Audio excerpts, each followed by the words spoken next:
I think it's really important for employees to be heard and be heard in a very serious and authentic way.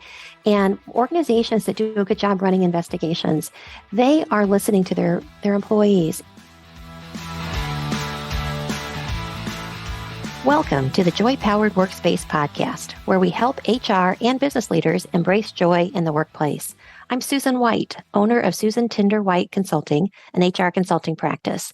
Joining me is my co-host and dear friend, JoDee Curtis, owner of Purple Ink and powered by Purple Ink, a professional network I am a part of as well. We've gotten lots of good feedback from listeners on our October 28th, 2019 episode entitled Workplace Investigations.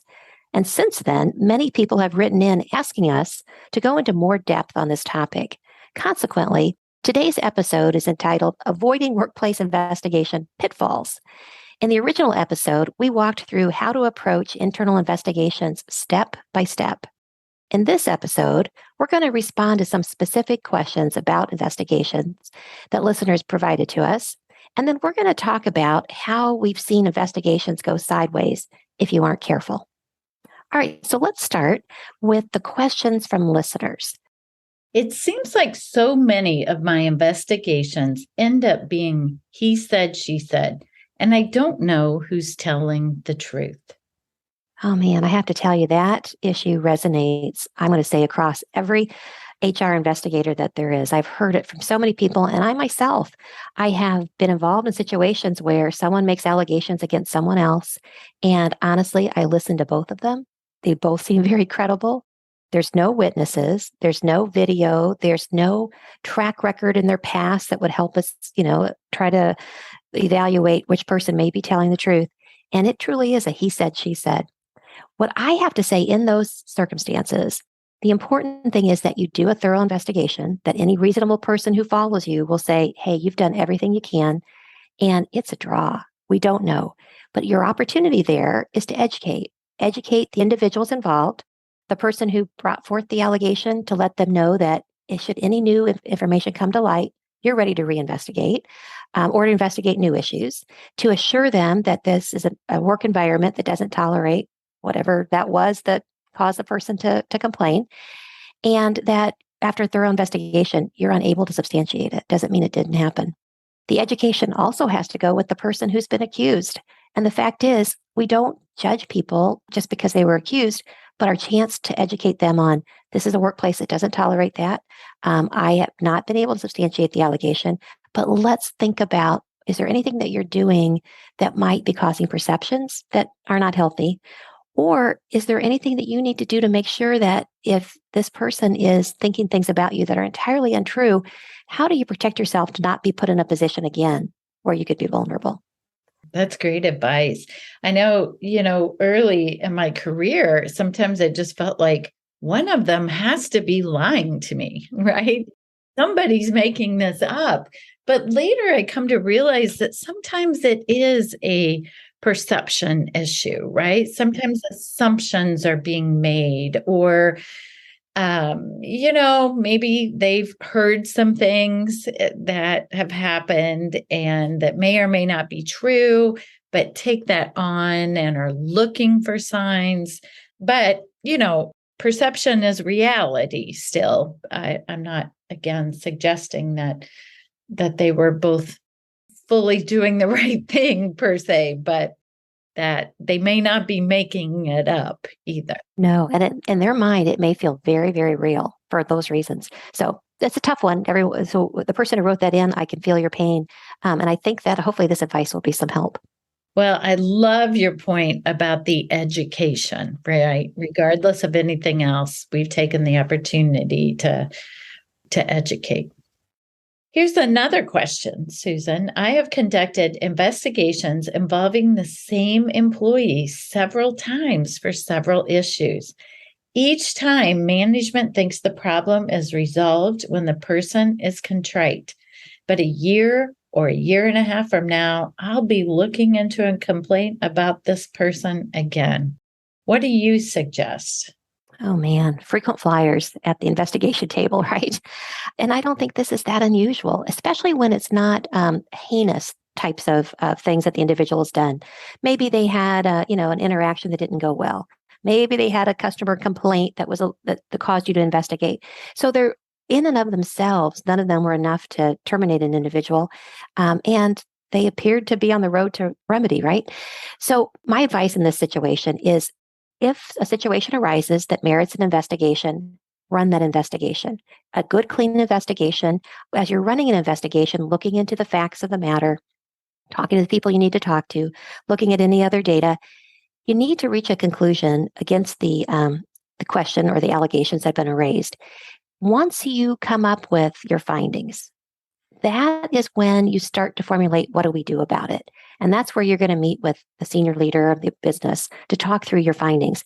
I think at that point, it's very appropriate for you to say, now when we talk about the corrective action, I think we should look at the whole picture. We did a clean investigation about this issue, but we might want to, we definitely want to take a look at what's the pattern here, and we should look at the whole. So as you decide your corrective action, it's very appropriate in my mind to look at the track record of that individual, the series of things, and look at it holistically before you decide what you're going to do. So another question we had, Susan, is we have a remote site where one of the employees has filed a complaint against the manager there that is serious and it needs investigating. I've tried to reach the other employees at the site by phone and email, and none of them will respond to me. I think they may be afraid. Can I make employees talk to me? Or how can I investigate this without tipping my hand to the on-site manager until I am ready to interview him as the accused? Yes. And I just got this question last week. And, my advice is that I do think the HR person needs to go to that remote location. I don't think that they're not responding to her calls. And the only authority they see on site is this manager who they have allegations against.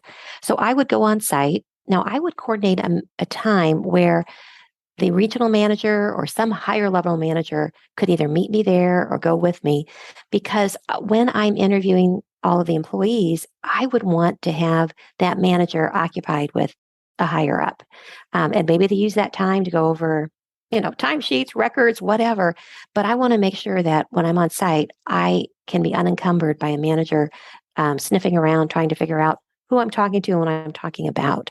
So I think that's important. So I would pick a senior leader, as I always want to, who I feel is untainted by the allegations, who can be that partner that I can bring back findings to, that we can talk through what are the corrective steps that need to be taken.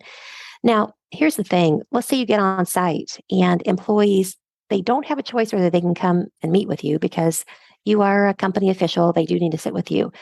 But you can't pry open their mouth. You cannot make them talk. You can remind them of their responsibility as a member of the organization to not impede an investigation. But at the end of the day, some people are going to clam up on you, and you're going to do everything you can do, but they don't speak. In that case, you're going to have to take the data you've got and come up with a reasonable conclusion. And it may be that you're based on your belief and how people reacted to you, even though they wouldn't speak, you might feel that you can read something into that. So all you're really required to do is, what would a reasonable person do when they're faced with the same set of data and information and talk to the same people you do, coming up with a reasonable conclusion? It's a tough one. Yeah, that is a tough one. But really could happen to anyone in any organization, right? I mean, at making it a remote location certainly adds complications to it, but you could have people sitting next to you who clam up on you and won't share information with you about it too. So where we have seen investigations go sideways. Yeah, these are some of the pitfalls, I think, that I've seen, and some that I've personally experienced in investigations. And I'm sure, JoDee, you have as well. So let's talk about these, because this might resonate with some of our listeners. So number one, I've seen where leadership is locked into a decision before you even do your investigation. Maybe when they call you in and say, hey, Susan, we need to have an investigation done about Harry. Now, we think it's just Harry being Harry, and we're not going to be able to do anything with him, but we do feel like we need to respond to this person's complaint. I have alarm bells go off when I hear things like that. Right. JoDee, has that ever happened to you? Well, I love your example of saying that's just Harry being Harry. Or I've also heard them say, we need to do an investigation here with Susie. And Susie's one of our rock star performers, and I'm sure nothing has happened there. I'm sure she hasn't done anything wrong. So find out so all these assumptions that are made or sort of even planted in your head that, well, it can possibly be Susie. Right, right. And I think the best thing you can do when you get these signals from leadership that they're already locked into a decision, it's time to educate that leader and say, listen, based on the allegations raised or the complaint we have, I need your support because I want to do a thorough and as objective as I can investigation. And I will come back to you with my findings. And I'm happy to sit with you and we'll figure out what the path forward is. But I need your support that we're going to run a good, legitimate, clean investigation. And honestly, when you use that kind of language with leaders, they're like, of course, of course, of course we would. But you know what? I'm on notice that there was assumptions made. And so when I come back, I might have to be a little more forceful than I normally would. So good luck. If that's an obstacle you've seen, that's one way I think of trying to approach it. Right. Another pitfall, what about when the documentation around the investigation is sloppy? I got to tell you, I'm sure that I've been guilty of this in all my years of doing investigation. Sometimes I've done a better job at documenting everything, and other times I was so busy that I didn't give it the attention that it deserved. And I'll tell you, that really opens up the organization to risk. I can think of some examples of this. I've seen where I've actually gone in after some people have done investigations. I can't make hide nor hair of what they've said because they did all in handwritten notes. And maybe that HR person's gone. And now we have another complaint that's come up about this person.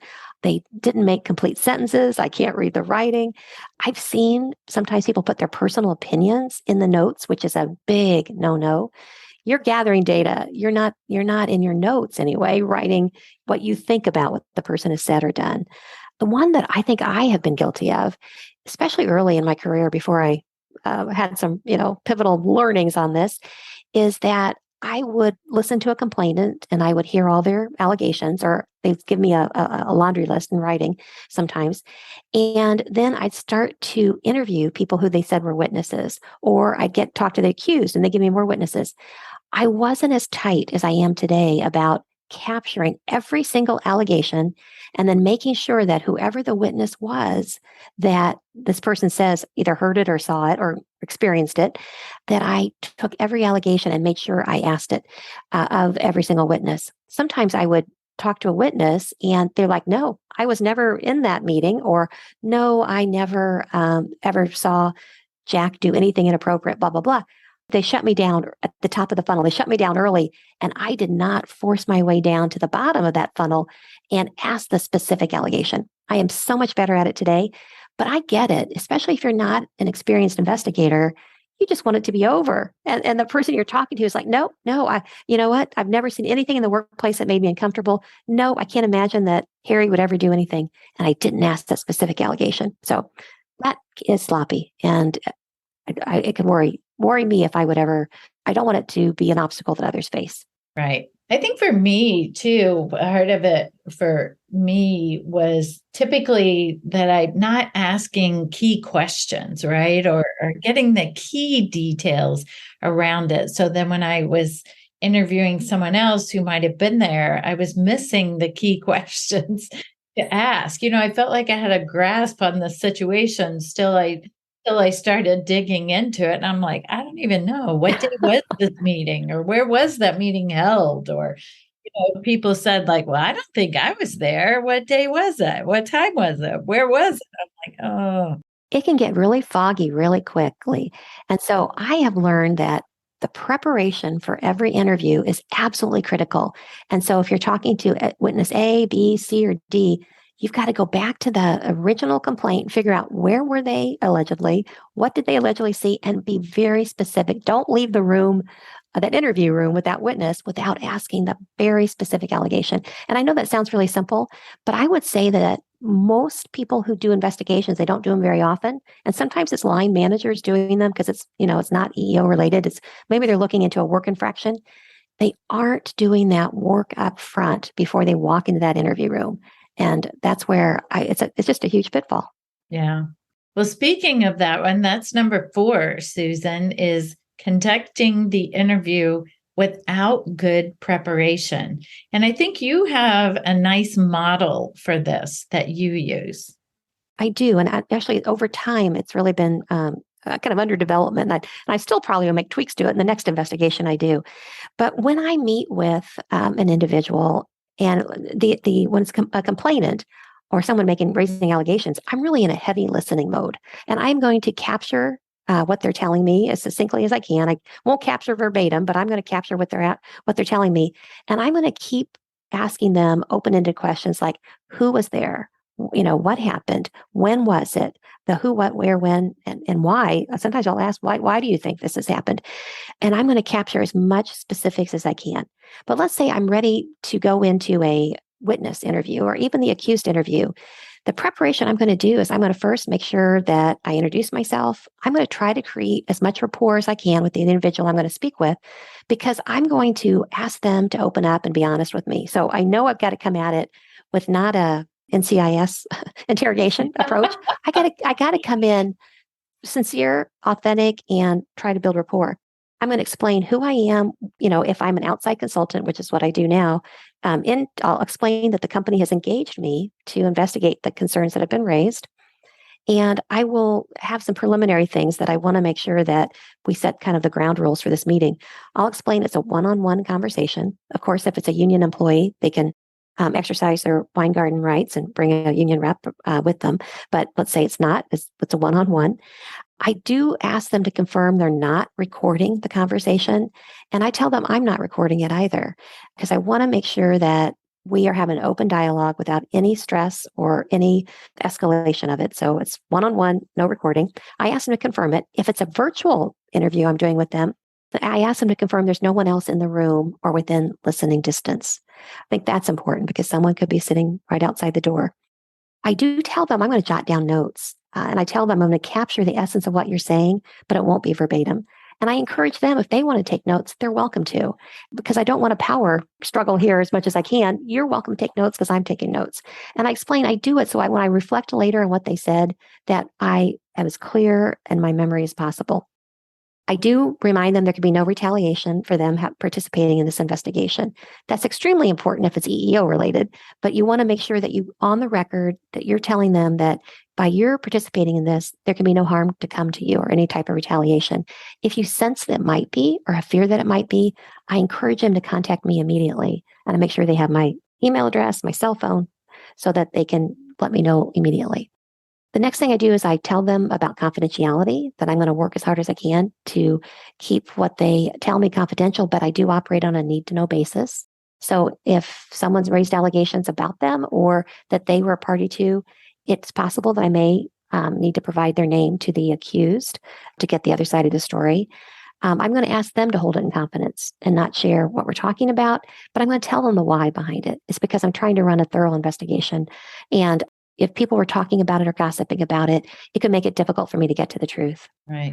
And of course, that's the confidence issues are always tricky too, right? So many times people say, I want to report something, but please don't tell anyone about it. Right. Yes. And I say, I've got to stop you right there, right? Because if you tell me something, I'm going to have to investigate, and I operate on a need to know basis. Yeah, you're right, JoDee. We got to tell them right then. I do take time to ask the person. I'm going to tell them I'm going to be asking them a series of questions, and I'm asking them to be honest in everything they say to me. And you think, oh gosh, well, that's silly. Of course they're going to be honest. No, not so much. Studies have found that if you ask someone to be honest with you before you start asking them questions, there's a greater likelihood they will. Wow. If you wait till the end and they've already said some things that were crossing the line or maybe not all that truthful, it's too late. So before I ask question one, I ask for their honesty. That's very interesting. Yeah, it doesn't mean they will be, but there's a greater likelihood they will be. Yeah.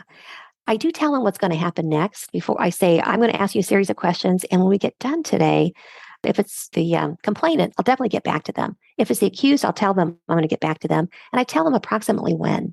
And I say, if I don't have my investigation completed by that date, I will at least give you a touch point, because I don't want someone to have an interview And then what I've seen happen sometimes is they'll go away and HR or whoever is investigating like crazy, but the individual thinks nothing's happening. And I want them to know that it's going to take some time. You'll get a touch base from me. I do always ask, who else besides yourself do you think I need to talk to fully understand the situation? And I'm certainly going to ask that before I leave. And then if you have any other documents, recordings, or anything else, I'm going to need to do a thorough investigation. It may be they're holding, a smoking gun or something that I'm going to need to see. So anyway, I put those together over time to make sure I don't forget, to make sure that I go on the record with those things. Now, the other thing I do is prior to every interview, I have gone through what I know the data to be and figure out specifically the allegations I want each person to at least respond to. So it's really been helpful to me. Well done. So the last question or pitfall that I've seen is when the HR person or whoever else is leading the investigation isn't viewed as objective, whether it's true or not. And I have seen that in some organizations where HR they get painted with a broad brush, that maybe there's not as much confidence in that department. And when an investigation comes up, they think they may be too aligned with management to do an objective job. I've seen it happen. And that's usually the time when I get brought in from the outside, or, people like myself get brought in to run the investigation. And it's not because there's anything wrong with HR. And maybe they would have done a fabulous job themselves, but the perception's there. And you don't want to invite that risk if whoever's raising the complaint, or even if the accused thinks that they're not going to get a fair shake. That's when you want to don't fall into that pitfall. Go ahead and bring somebody else objective in to do it. Well said. During or after an investigation, especially where the outcome was inconclusive or the allegations were not substantiated, leadership may not be vigilant to ensure that no retaliation occurs to the person who brought forth the complaint. Susan, how have you found this to be an issue? Yeah, it definitely can be a pitfall. And I think in the time surrounding an investigation, usually everybody is so careful. So if somebody came forward, we did an investigation, and perhaps we can't substantiate the allegations. Everybody's on their best behavior. It's like, okay, we go back to the individual. They may not be happy, but we go about our business. But you know what? I've seen where 3 months down the road or 9 months down the road, it's time to pick people for some type of a development program. Interestingly, the manager who got accused isn't selecting the employee who had filed the allegations 9 months before. Or in year 2, they're figuring out who to promote to a team leader or supervisor. Interestingly enough, that person who raised their concerns isn't selected. That can be retaliation. So I think that it's just super important to recognize when somebody brings forth an allegation, you've got to be monitoring and watching really into perpetuity, that there isn't this natural human tendency to kind of avoid that individual, maybe not reward that individual. And I'm telling you, it could be with all innocence, but I'll tell you what, it may not really be. It could be unconscious bias. It could be things that the leadership's not even realizing they're doing. And that's why we as HR professionals have to stay vigilant. Right. One that I have been a complete failure at times, a big pitfall for me, is closing out an investigation. Even if I think I've righted whatever needed fixing, but then not checking back in with the original complainant down the road to make sure all is well. Yes, I will tell you, I preach this for every time I teach a class about investigations, or I work with somebody, training them on how to do it. I say, you know what? You can do your very best effort and run a great investigation and come up with fair findings and then have good corrective action.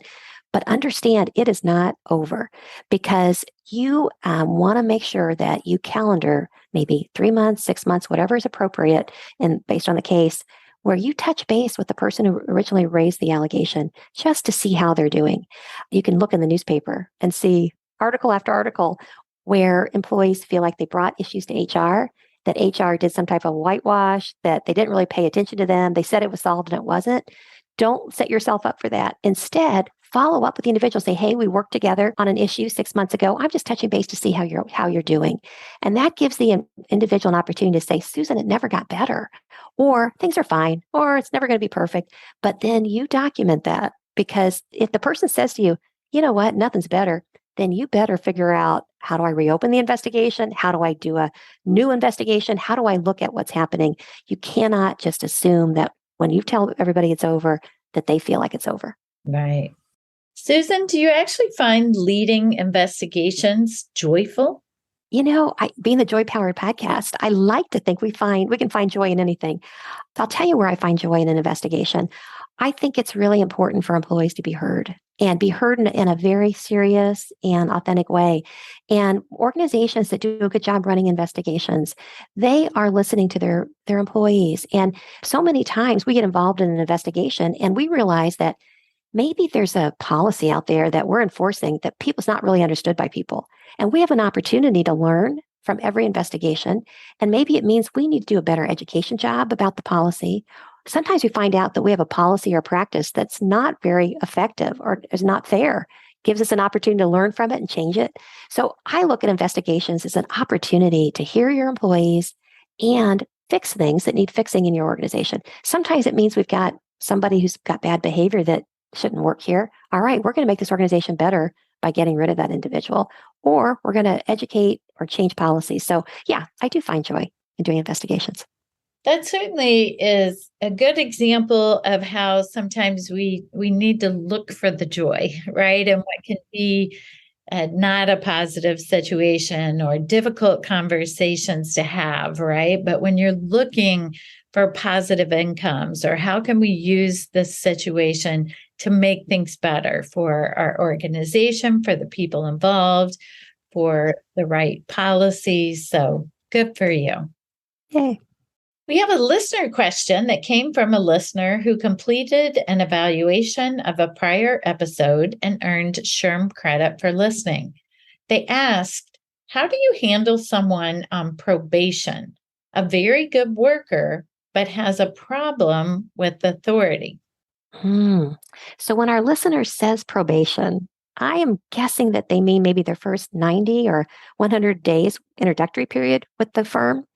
On the other hand, maybe they mean that somebody who's violated a work rule, or perhaps their attendance isn't good, or for some reason they're in the last stage of progressive corrective action, and that company might call it probation. So I'm going to answer the question that I think works either way. Either way, I want you to get to the bottom of the problem with authority. Like, what does that mean? And what kind of behaviors are associated with it? Is the individual refusing to take work orders? Is the individual just surly around the boss? Like, what is the actual behaviors? I do think that if an individual is not open to receiving feedback, or they have like no respect at all for their manager, and there's behaviors that are not consistent with our organization's values, then we're going to have to take some action. And even if they're the best performer in the world, they may not be right for the job and right for our company. But before I would go to that type of okay, we're going to have to cut the cord here, I would encourage a good conversation between the individual and the manager. Because managers, if they're enlightened and they really are trying to do a good job, they want a good performer and them to have rapport, so that there is some onus on a manager to try to build that rapport, to build trust, and really get to know what motivates each individual that reports to them. I've mentioned this book before because I am a big fan of Kim Scott's 2017 book, Radical Candor. She emphasized that employees need to know that they are cared about personally before they're going to be welcoming being challenged directly. So in your case, listener, I would look to see, how does this manager build relationships with employees? Have they made a good effort at it? And do we need to have the two of them sit down and have maybe a crucial conversation about how can they build that relationship so that this great performance can really continue and the person can stay here? Good advice. Susan, from the very beginning, I think it's interesting, and not picking on this particular listener, because I suspect many of us have done this, where we would even describe someone as they're a very good worker, but has problem with authority, right? In reality, how could they be? I think we're probably describing someone who maybe your organization makes widgets and they make lots and lots of widgets, right? Or their output is really good, But when it comes to conversations or working with others or following the rules, it's not happening. So we have to rethink, are they, in fact, a really good worker? Yeah, I think that's very fair. All right, JoDee, it's time for In the News. A July 15th, 2022 posting by HRDive.com, written by Emily Shumway, said that employers are planning 4.1% increases for 2023, the highest since 2008, which of course we all know was the start of the Great Recession. So some of the things that Emily cited were 73% of respondents to the WTW salary budget planning report said the primary reason for these high increases was the tight labor market. 46% pointed to employee expectations are high given the reporting of high inflation. And 33% have also increased the number of times a year salary is being reviewed from the traditional once a year salary review. And more companies are using sign-on bonuses and offering long-term incentives like profit sharing, stock shares, etc., than ever previously. Yeah. Well, thanks for listening today, and make it a joy-powered day. Thank you. If you would like SHRM recertification credit for listening to this podcast, please visit getjoypowered.com/SHRM. You'll find an evaluation of the podcast, and once you complete the evaluation, you will see the SHRM recertification credit code and a link to a proof of participation certificate. Again, that's getjoypowered.com/SHRM. Thank you for listening, and thanks for your dedication to the HR profession. Thank you for listening. If you liked the show, please tell your friends about it and let us know what you think by rating and reviewing us on Apple Podcasts. You can learn more about Joy Powered at getjoypowered.com. Check out the Joy Powered shop, where you can order our books, journals, and other items that power our joy at getjoypowered.com/shop. We're at Joy Powered on Facebook, LinkedIn, Instagram, and Twitter, and you can email us at joypowered@gmail.com. We hope you tune in next time. Make it a joy-powered day.